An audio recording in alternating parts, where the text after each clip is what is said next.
하나님의 백성들의 계보가 그렇게 됩니다. 아브라함과 사라, 그 다음에 이삭과 리브가, 그 다음에 야곱과 레아, 라헬, 그리고 그 둘 종 사이에서 나오는 아들들로 인해서 12지파가 생겨서 하나님의 백성의 기본이 되고 애굽으로 내려가서 거기에서 백성이 돼서 때가 되니까 약속의 땅으로 이끌어내는 그런 과정이 쭉 기록되어 있습니다.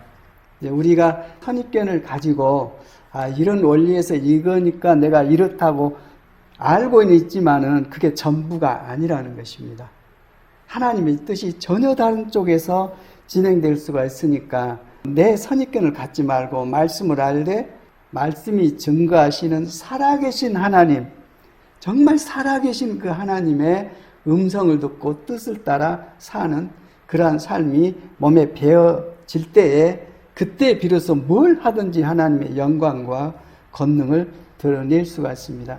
오늘 말씀이 그 내용인데 참 신선하게 이렇게 오는 부분이 있어요. 그래서 그 말씀을 같이 묵상하면서 또 한 주일을 살아가는 큰 생명의 양식으로 삼았으면 좋겠습니다.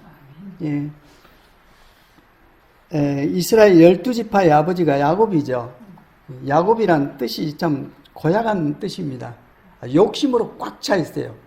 자기밖에 모르고 자기 욕심을 위해서 뭔가 취하려고 성공하려고 하는 이런 사람입니다. 이 말씀이 쭉 풀어져 있는데 여기 보니까 아브라함의 아들 이삭의 족보에 대해서 말씀해 주고 있습니다. 아브라함이 이삭을 낳았고 이삭이 40살 때 리브가 결혼을 했습니다. 그런데 이 리브가 자기 아내가 임신을 하지 못해요. 그래서 이 이삭이 아내가 아이를 가지게 달라고, 내게 아들을 달라고 주님께 기도를 했습니다.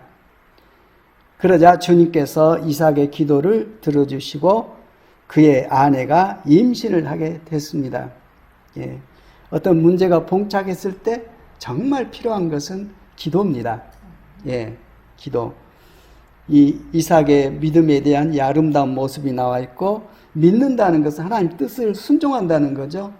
이 기도하는 목적이 뭐냐면은 하나님의 뜻을 분별해서 하나님 뜻에 순종해 나갈 수 있도록 우리가 기도할 때 하나님께 주신 소원이 있고 내 소원이 있습니다. 내 소원은 세상에서 뭘 내가 이루기 위한 그런 거고 하나님의 소원은 우리를 하나님의 자녀로 삼는 새로운 피조물로 우리를 만드시는 것이 하나님의 소원입니다. 그래서 우리가 하는 일을 통해서도 하나님께서는 당신의 뜻을 이룰 수 있기 때문에 제일 중요한 것은 하나님의 주권입니다. 주 하나님, 주 예수님, 이게 중요합니다. 선악과를 따먹는 것도 하나님의 주권을 대적해버린 그 반역입니다. 그로 말미암아 인류가 고통 속에 들어왔고 우리도 그 체질로 살기 때문에 수많은 실수와 고통을 당하게 됩니다. 그래서 여기에 드디어 이제 리브가가 임신을 하게 됐는데 달이 차서 몸이 풀 때가 됐다 이 말은 아기를 낳을 때가 됐다 이 말입니다. 그런데 리브가의 뱃속에는 쌍둥이가 들어있어요. 아들이 둘이 들어있습니다. 예. 둘이 들어있어서 뱃속에서부터 막 충돌하고 난리예요. 일단 그건 오늘 주제 핵심이기 때문에 뒤로 좀 이렇게 내놓고 드디어 이제 쌍둥이를 낳게 됐어요. 그래 낳게 됐는데 먼저 나온 애가 형이죠. 쌍둥이면 둘째 나오면 동생이고 첫 번째 애가 나와요. 나온데 먼저 나온 아이는 살결이 붉은 데다가 온몸이 털투성이어서 이름을 예서라고 불렀습니다. 예서가 뜻이 뭐냐? 털이다 이 말이에요. 털이 많다. 예. 그 다음에 예서의 뒤에 둘째 따라서 나온 아기는 예서의 발꿈치를 잡고 따라서 나왔습니다. 형이 나올 때 안에서부터 이렇게 막 서로 충돌하고 그러더니 나올 때도 예서의 발꿈치를 잡고 따라서 나온 거예요. 나오면 또 기다렸다 나오면 되는데 자꾸 나오니까 그 이름을 야곱이라고 그랬어요. 야곱이 뜻이 뭐냐? 발꿈치를 잡았다. 어떤 자기밖에 모르는 욕심쟁이. 또 이 욕심을 채우기 위해서 때로는 남을 속이는 그런 일까지도 합니다. 욕심이 죄를 낳고 죄가 사망을 낳는 육신의 체질이 그렇게 돼 있습니다. 나쁜 놈이란 뜻이 뭔지 아세요? 나쁜 놈. 나쁜 일을 하는 사람. 그렇게는 알았죠. 예. 이게 말이 생길 때 어떻게 생기냐면은 자기밖에 모르는 사람을. 나뿐인 놈. 자기만 생각해요. 예. 이기적인 사람. 그게 나쁜 사람이죠. 남을 배려하고 섬기고 나누고 이러면서부터 서로 소통이 되지고 좋은 관계가 이루어지는데 그게 아니라 자기만 생각해요. 남이 어때 되든 말든 나뿐인 사람, 나쁜 놈. 야곱으로 말하면 그 사람이었어요. 예. 이 사람을 하나님께서 어떻게 변화를 시켜 놓으신지가 오늘 본문 말씀이 거기 안에 다 들어 있습니다. 리브가가 쌍둥이를 낳았을 때 아버지 이삭의 나이는 60살이었어요. 예. 그 뒤에 이제 두 아이가 자라서 에서는 어떤 성격을 갖고 있냐면은 날쌘 사냥꾼이 되어서 들에 나가서 살고 이 야곱은 성격이 차분해서 주로 집에서 살았습니다. 그래서 이 아버지 이삭은 장남 에서를 좋아하고 어머니 리브가는 야곱을 좋아하고 그랬어요. 예. 그런데 한 번은 야곱이 집에서 죽을 끓이고 있는데 에서가 밖에 나가서 활동하다가 허기진 채 들에서 돌아와서 야곱에게 말했습니다. 야곱이 죽을 이렇게 끓이고 있으니까 그 붉은 족을 좀 빨리 먹자. 배가 고파 죽겠다 하고 자기 동생 야곱한테 네 끓이고 있는 죽 좀 내게 주라 그랬어요. 그러니까 동생이 야곱이 뭘 하냐면은 이 먹고 싶으시면 형이 가진 맏아들의 권리를 내게 파시오 그랬어요. 장자권을 내게 넘겨달라 맏아들의 말이에요. 그러니까 이 배가 고픈데 내가 장자권이 내게 뭔 소용이냐 하고 에서가 야곱에게 맏아들의 권리를 내가 네게 주겠다고 말을 하니까 야곱이 빵과 팥죽 얼마를 에서에게 주니까 에서가 먹고 마시고 힘이 나니까 이제 일어나서 갔습니다. 뒤에 보니까 에서는 이와 같이 맏아들의 권리를 가볍게 여겼다. 하나님으로부터 받을 이 권리, 하나님으로부터 내가 취해서 살아갈 이 하나님으로부터 약속된 것을 귀하게 여기지 않고 가볍게 여겼다 이 말입니다. 우리 믿음도 또 그럴 수가 있죠. 하나님 앞에서 바른 믿음으로 정직하게 행해야 되는데 참 어려운 지경에 있을 때 누가 와서 불법을 행하면서 네가 잠깐 요거만 해주면 내가 이거 해줬다 하면 그걸 따라가서 할 수도 있죠. 그런 체질이 에서에게도 있었던 것입니다. 이어서 27장에 넘어가면은 드디어 이삭이 이제 늙어가지고 기력도 빠지지 눈도 안 보이지 그래서 이 이삭이 맏아들 에서를 불렀습니다. 나의 아들아 하고 에서에게 말하니까 예 제가 여기 있습니다. 그러니까 아버지 이삭이 애야 보아라 너의 아버지가 이제는 늙어서 언제 죽을지도 모르겠다. 그러니 이제 너는 나를 생각해서 사냥할 때 쓰는 기구들 곧 화살통과 활을 메고 들에 나가서 사냥을 해다가 내가 좋아하는 별미를 만들어서 내게 가져와라.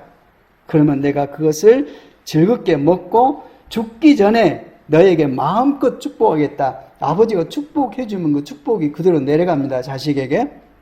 자식에게 축복된 말을 해야지. 자식에게 자꾸 이렇게 부정적인 저주에 해당하는 말을 하면은 부모가 하면은 그대로 응답을 하니까 말 조심은 정말 우리가 해야 됩니다. 예. 이렇게 야곱이 자기 맏아들 에서를 불러다가 이제는 내가 너를 축복해서 장자권을 네가 발휘하도록 내가 복을 주겠다 하니까 그 하는 얘기를 누가 들었냐면은 리브가가 들었어요. 그 엄마가. 리브가는 누구를 좋아하죠? 야곱을 좋아하죠. 아버지는 에서를 좋아하고. 예. 그걸 듣고 이제 리브가가 야곱을 불렀어요. 에서가 아버지 말씀을 듣고 무언가 잡으려고 들에 나가니까 그 틈에 야곱을 불러서 야, 나 좀 보자. 네 아버지가 네 형에게 하는 말을 내가 들었다. 사냥을 해다가 별미를 만들어서 아버지께 가져오라고 하시면서 그걸 잡수시고 돌아가시기 전에 하나님 앞에서 너의 형에게 축복하겠다고 하시더라. 그러면서 이제는 엄마가 사고를 칩니다. 예. 그러니 얘야 내가 하는 이 말을 잘 듣고 내가 시킨 대로 해라. 너는 염소가 있는 대로 가서 어린 것으로 통통한 놈 2마리만 내게 끌고 와라. 그러면 내가 아버지 입맛을 잘 아니까, 너희 아버지가 어떤 것을 좋아하는지 내가 잘 아니까 아버지가 잡수실 별미를 만들어 줄 테니까 네가 그걸 가지고 와서 아버지께 가져다 드려라.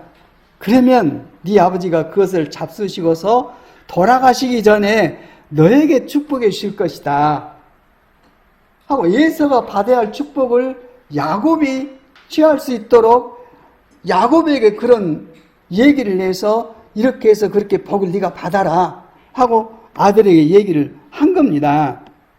그때 이 그 욕심 많은 야곱도 하나님을 아는 믿음이 있었던 것 같아요. 여기 11절에 보니까 야곱이 어머니 리브가에게 뭐라고 하냐면은, 형 에서는 털이 많은 사람이고 나는 이렇게 피부가 매끈한 사람인데 눈이 안 보이신다고 해도 아버지께서 만져보시면 어떻게 되겠습니까? 금방 들통이 나지 않겠습니까? 그러면 아버지를 속인 죄로 축복은커녕 오히려 저주를 받을 것이 아닙니까?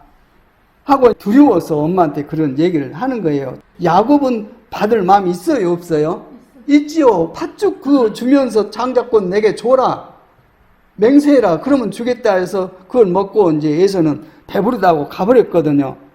그 마음을 가지고 있는데 이제 자기가 가지고 있는 믿음의 양심이 이렇게 하나님 앞에서 어머니에게 이렇게 정직한 말을 하게 한 거예요. 아버지를 속인 죄 무시무시하거든요. 하나님의 권한을 대행하는 아버지인데 아버지를 속이면 하나님을 속인 거나 마찬가지예요. 그 발각되면 축복은커녕 오히려 저주를 받을 것이 아닙니까? 그러니까 어머니가 아들에게 하는 말이, 아들아, 저주는 이 어미가 받을 테니까 내가 쉽게 산 거 아니냐? 내가 받을 테니까 너는 내가 시키는 대로 가서 해라. 이렇게 말을 했습니다. 왜 이런 일이 일어났는지 우리는 이걸 놓쳐요. 예. 어떻게 배고프다고 해서 장자권 믿음을 버리고 장자권을 넘겨줄 수가 있느냐 하고 그러고 있는데, 이 내용은 그런 내용이 아니에요. 사람들이 잘못 알고 있어요. 하나님의 나라에서 중요한 것은 하나님 나라가 하나님의 나라입니다. 그분이 통치하는 나라예요. 주권이 하나님께 있어요. 지금 그 얘기를 하고자 이 말씀을 해놓은 거예요. 리브가가 왜 이런 행동을 했냐면, 쌍둥이가 뱃속에 들어있을 때 막 서로 뱃속에서 난리를 친다고 그랬죠. 아니, 내가 애를 뵀는데 애가 안에서 막 발로 차고 서로 밀고 당기고 막 치고받고 하니까는 괴롭죠. 그러니까 이 리브가가 하나님께 기도하러 갔어요. 리브가가 그 상태에서 기도를 할 때 하나님께서 이렇게 하라고 응답을 내신 거예요. 내 뜻은 이러니까 너는 이렇게 해라. 그게 나온 겁니다. 중요하니까 창세기 25장 22절부터 읽겠습니다. 시작. 그런데 리브가는 쌍둥이를 뵀는데 그 둘이 태안에서 서로 싸웠다. 그래서 리브가는 이렇게 괴로워서야 내가 어떻게 견디겠는가 하면서 이 일을 알아보려고 주님께로 나아갔다. 기도하라고 했다, 이 말입니다. 그때 주님께서 응답을 내십니다. 주님께서 그에게 대답하셨다. 두 민족이 너의 태안에 들어있다. 너의 태안에서 두 백성이 나뉠 것이다. 한 백성이 다른 백성보다 강할 것이다 하면서 형이 동생을 섬길 거라고 얘기합니다. 하나님께서 누구를 택하였어요? 야곱을 택하였습니다. 이삭은 당연히 자기 장자 에서에게 축복권을 내려서 가계를 잇도록 그런 마음을 갖고 있는데, 하나님의 생각은 그게 아니라 야곱을 통해서, 에서는 남자다워요. 당당하고. 야곱은요, 속으로 꽁하면서 욕심만 꽉 차 있는 거예요. 발뒤꿈치를 잡고 따라 나온 이 욕심, 본성이죠. 걔가 머리가 영리하고 판단이 있겠습니까? 없겠습니까? 본성으로 그걸 잡고 따로 나온 것입니다.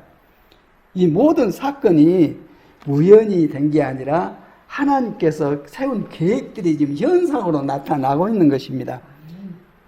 이제 야곱은 당연히 그때 당시에 어떤 전통에 따라서 에서에게 장자권을 이어받도록 축복을 해서 이 가계를 네가 책임지고 이어가라 하고 그런 생각을 갖고 계셨는데, 하나님의 생각은 다른 생각이 있었다. 이 말은 이 너무나도 당연한 일에 대해서 우리는 기도를 해야 한다 이 말입니다. 하나님의 뜻을 물어야 돼요. 예.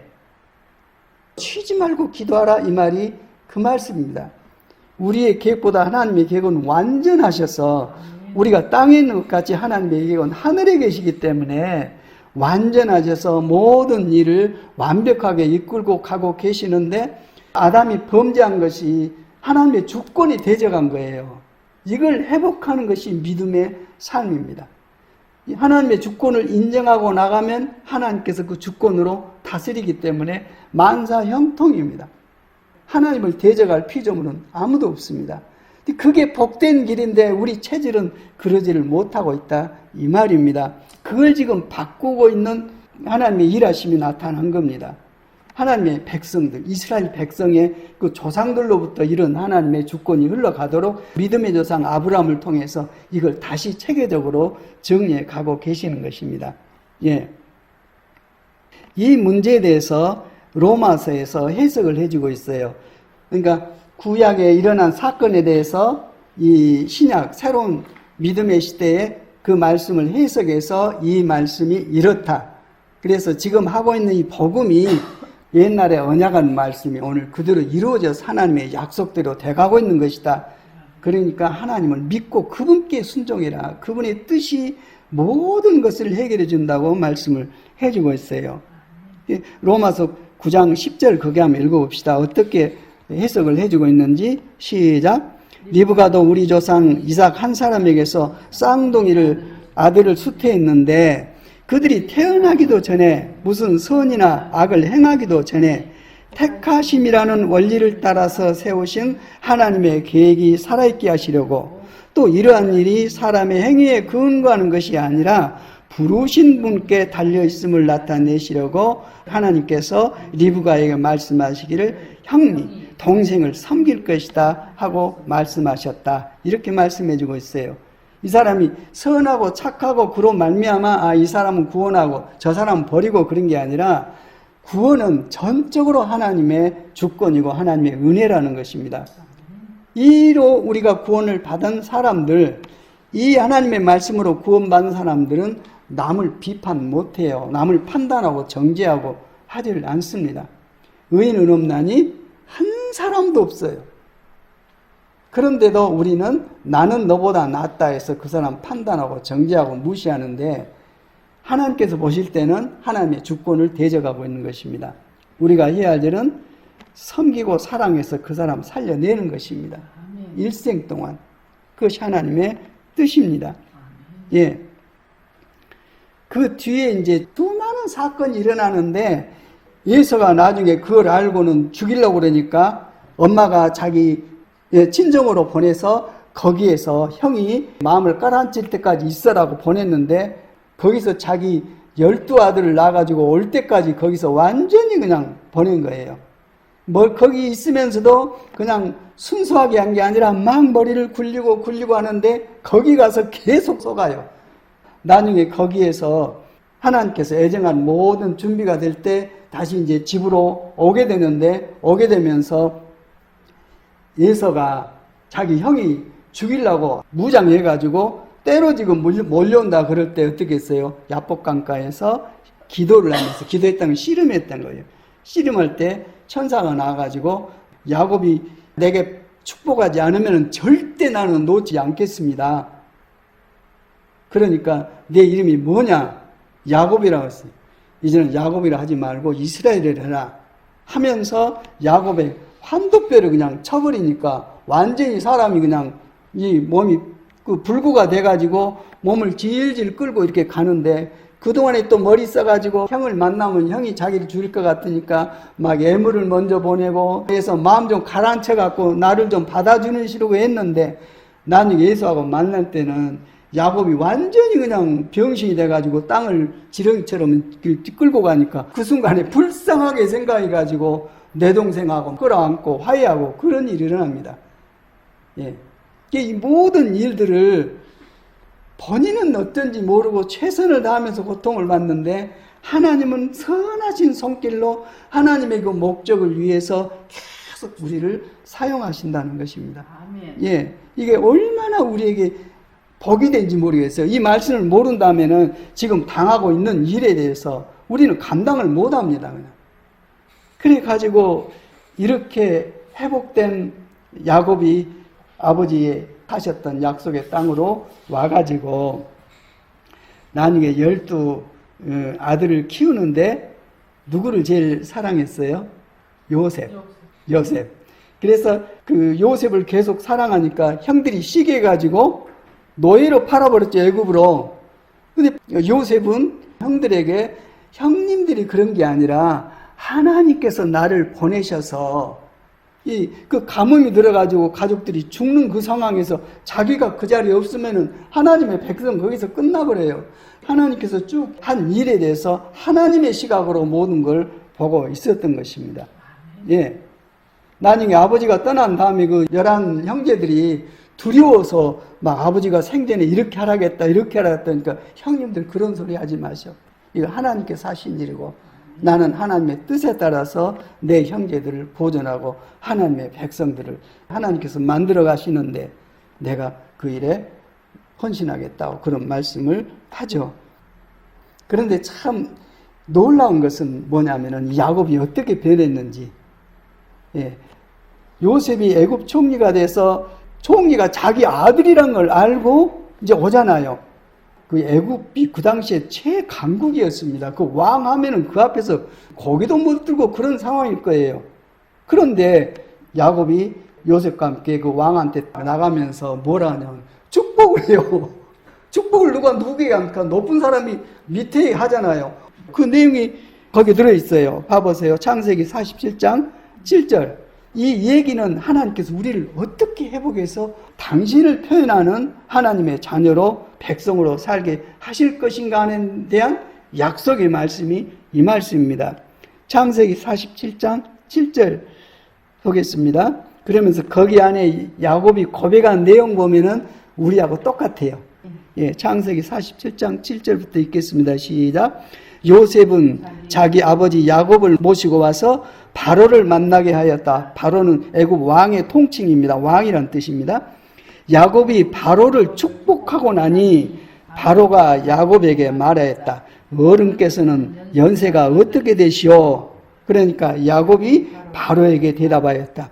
이 세상을 떠돌아다닌 횟수가 100년하고도 30년입니다. 저의 조상들이 세상을 떠돌던 횟수에 비하면 제가 누린 횟수는 얼마 되지 않지만 험악한 세월을 보냈습니다. 그러면서 10절 야곱이 다시 바로에게 축복하고 그 앞에서 물러났습니다. 하나님의 대행자가 되어버립니다. 당신의 아들이 12명이죠. 낱낱이 축복합니다. 근데 축복한 그대로 자식들이 돼가요. 예. 요셉의 아들도 둘이 있죠. 아버지가 힘이 없고 이제 세상 뜰 상황이 되니까 자기 두 아들을 데리고 와서 축복해달라고 그래요. 장자가 에브람이고 둘째가 므낫세인데 이제 오른쪽에는 장자, 맏아들, 왼쪽에는 차자, 그래야 순서가 맞죠. 그런데 야곱이 손을 어긋져가지고 축복을 해요. 어긋져가지고. 그러니까 요셉이 아니 아버님 그게 아닙니다. 바꿔야 되면 얘가 맏아들입니다. 그러니까 안다 아들 안다. 이거 완전히 6에서 0의 사람이 돼가지고 하나님의 뜻을 표현하는 정말 놀라운 하나님의 왕 같은 제사장입니다. 이 야곱의 축복권 대단하죠. 대단하죠. 그렇게 세상 사람들 앞에서 하나님께서는 우리를 세우시기를 원합니다. 그래서 하나님의 영광과 권세를 전하기를 원하고 계십니다. 우리는 믿어야 돼요. 잘 안 되니까 또 기도해야 돼요.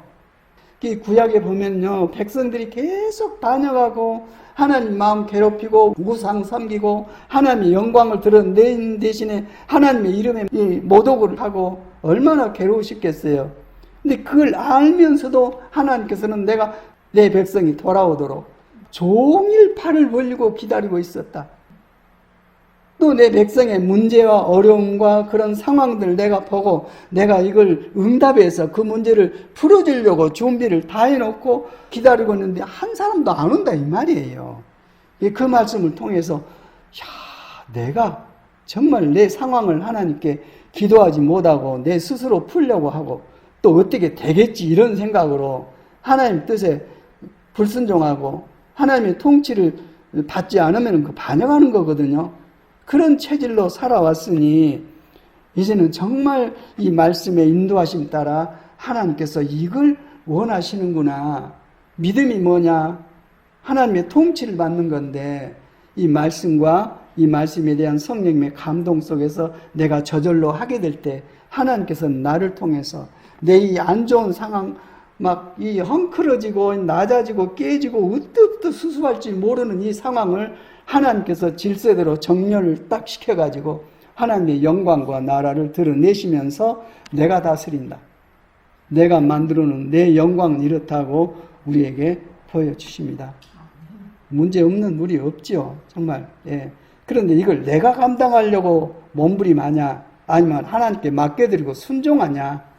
내 갈 길을 주님께 맡겨드리고 온전히 순종해라. 그러면 주님께서 뜻을 이루신다. 그렇기 때문에 네 기쁨은 뭔 일이 잘 풀린다 안 풀린다 그걸에서 요동치지 말고 나의 문제를 풀으시고 주관하신 그분을 기뻐해라.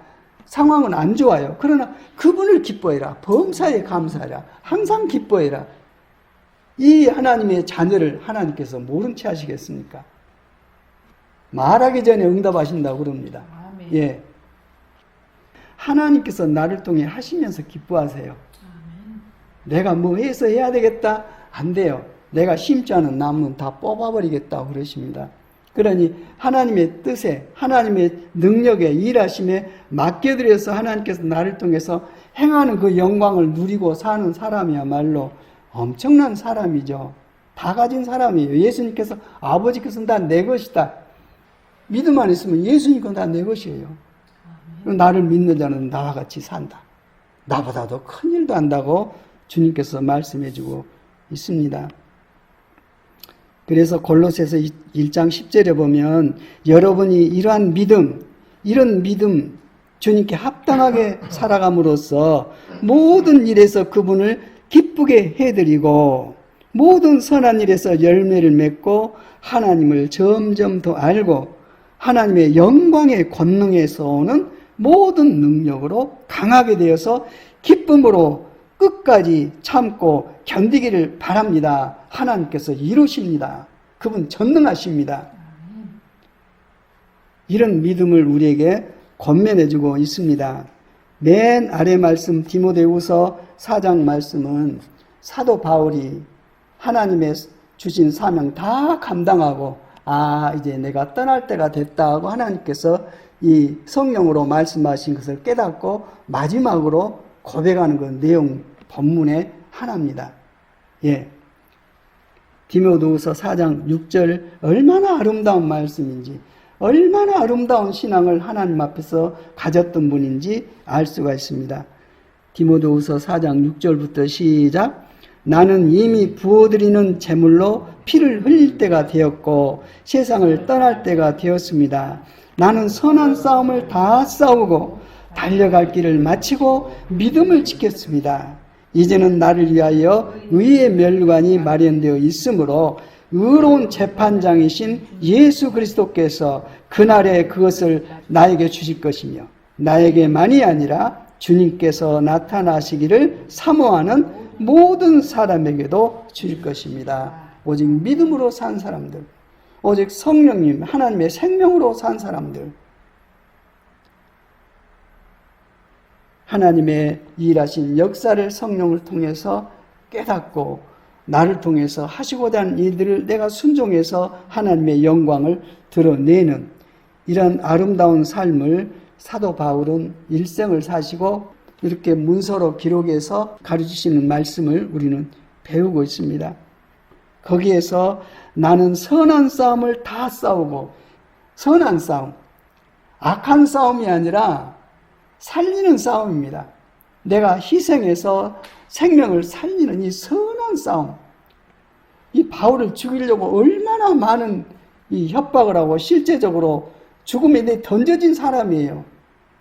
그 고통 속에 살면서 하시는 말씀이, 바울의 말씀이 내가 이렇게 죽음에 넘겨지면 나는 죽고 내 안에 살아계신 생명 대신 주님께서 당신의 생명을 나를 통해서 드러나게 하시려고 이렇게 하신다 하면서 그걸 원망하거나 대적하거나 하지 않고 그대로 받아들였어요. 마치 예수님께서 십자가 지시기 위해서 어린 양처럼 하나님께 다 맡기고 하나님 앞에서 저주의 십자가, 수치의 십자가를 지시고 구원을 이루신 것처럼 주님 안에 계신 성령께서 믿는 사람 안에 계시기 때문에 똑같이 그 생명으로 살아요. 생명을 주시는 하나님이 성령이십니다. 예, 하나님의 자녀 삼으시는 영, 믿음을 주시는 믿음의 영. 성령이 안 계시면 그 사람 생명 없는 거예요. 육체적으로 살고 하나님의 일을 한다면서 자기 뜻을 위해 살고 종교적인 행위로 살고 생명으로 살지 않고 그런 모양이 됩니다. 그래서 나는 이 선한 싸움을 다 싸우고 달려갈 길을 마치고 이 달려갈 길은 하나님께서 애정해 주신 일생입니다. 그 시간을 다 마치고 정말 감동스러운 말씀은 믿음을 짓겠다고요. 예. 믿음이 뭐냐면은 고린도후서 13장 5절 말씀하시죠. 예수 그리스도께서 내 안에 계셔서 사시고 나를 통해서 일하시는 그 믿음. 내가 일한 게 아니라 내 안에 계신 그분께서 일하심을 조차 나는 봉사만 하고 그분의 뜻들을 이루는 이 자체가 믿음이죠. 믿음으로 구원받고 생명을 얻는데 그리스도께서 내 안에 살아계신 자체가 믿음입니다. 그분으로 말미암아 이제 삶을 사는 거죠. 이것 없이 내 성경 지식으로 머리로 이게 말씀이니까 내가 해야 되겠다 하는 것들은 자기가 하는 거예요. 그건 사실 불법입니다. 예수님께서 이 불법을 행한 자들아 나는 너희를 도무지 알지 못한다고 말씀을 하십니다.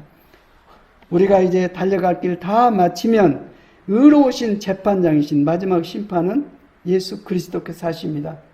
내 안에 계신 그분이 심판하시니까 나를 보면은 당신의 몸이거든요. 우리 일생에 대해서 너는 잘했나 못했나 따지는 자체가 아니라 보면 바로 나와요. 주님과 함께 사는 자들이 믿음에 사는 사람들이기 때문에 이러한 주님과 함께 살지 아니하는 믿음은 죽은 거죠. 그래서 주님과 분리되는 순간 나는 심판입니다. 합한 순간 생명이고 구원이고요.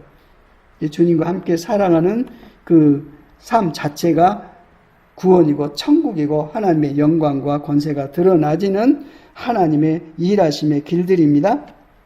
그래서 마지막 일생이 마쳐지면 사람이 죽는 것은 하나님께서 정하신 것이고 그 다음에는 심판이 있다고 하시는데 그때 의로운 재판장이신 주님께서 그날에 이 의의 면류관 선한 싸움 싸우고 일생을 하나님의 뜻대로 마치는 과정 속에서 믿음으로 행했던 모든 것들 주님 안에서 주님께서 인도하심과 역사하심을 따라 살았던 하나님의 자녀의 믿음들 이 믿음으로 산 사람들에 대해서 의의 면류관을 주신다. 그리고 나에게뿐만 아니라 주님께서 나타나기를 재림하시기를 심판지로 오시기를 사모하는 모든 사람들에게 똑같이 그렇게 베풀으실 것입니다 하고 말씀을 해주고 계십니다. 예. 야곱도 참 중요한데 여기는 리브가의 믿음. 놓치기 쉽습니다. 이 리브가의 믿음, 자기 상황에 대해서 내 스스로 문제를 해결하려고 하지 않고 주님께 말씀드려서 음성을 듣고 주님의 뜻대로 행했던 리브가로 말미암아 하나님의 계획이 이루어지는 리브가가 이걸 거절해버렸더라면 에서가 그 축복을 받고 야곱이 이렇게 버림을 받고 이런 육신의 생각대로 질서대로 했다면 하나님의 뜻은 이루어지지가 않습니다. 하나님의 절대 주권입니다.